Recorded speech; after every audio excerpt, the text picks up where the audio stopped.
अनुदानित आश्रम शाळांमधील बोगस विद्यार्थ्यांच्या हजेरीचा मुद्दा आणि विद्यार्थ्यांच्या विविध मागण्यांसाठी आज अमरावतीत मोठे आंदोलन करण्यात आले. अखिल भारतीय आदिवासी विकास परिषदेच्या वतीने अमरावती शहरातील अप्पर आयुक्त आदिवासी विकास विभागाच्या कार्यालयावर हे आंदोलन करण्यात आले. या आंदोलनामध्ये अमरावतीसह विविध जिल्ह्यांमधील मोठ्या संख्येने विद्यार्थी सहभागी झाले होते.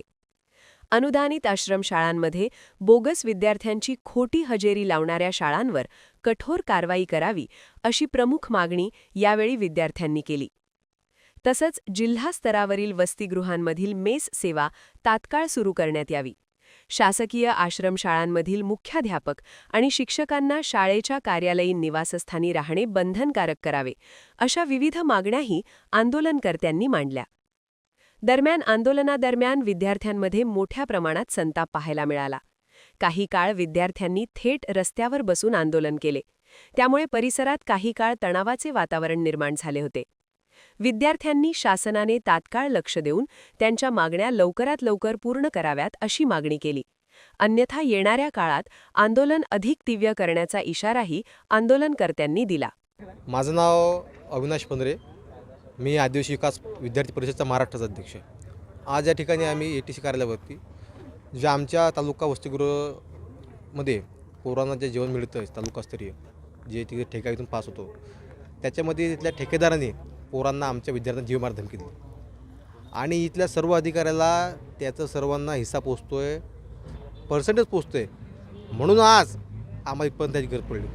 आज आमच्या आदिवासीला जर नुसतं जेवणासाठी आणि आमच्या हक्कासाठी इथपर्यंत याच गोष्ट होत असेल तर हे महाराष्ट्राची शोकांतिका आहे. या आदिवासी विकास मंत्र्याची शोकांतिका आहे. जो आमचा हक्काचा आदिवासी असे उके साहेब आहेत, हे शोकांतिका आहे. म्हणून जिथपर्यंत आमच्या मागण्या पूर्ण होत नाहीत तिथपर्यंत आम्ही इथून इंचभर हलणार नाही.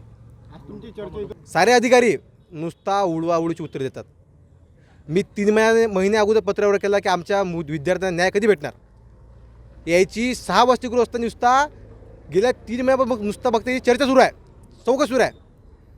याचा अर्थ साफ आहे की इथल्या ATCने त्या काळातले चौधरीने या पर्सेंटेज घेतलेले आहे. चौधरींची अप्पर आयुक्तांची त्याच्यामध्ये त्याची संपत्ती वाढ झाली आहे. कशामुळे झाली वाढ? आम्हाला जे भेटते आज रोजी आमच्या 6 वसतिगृहांना 4,25,00,000 जर मिळत असेल, मग आम्हाला तुम्ही काय खाऊ घालायला पाहिजे?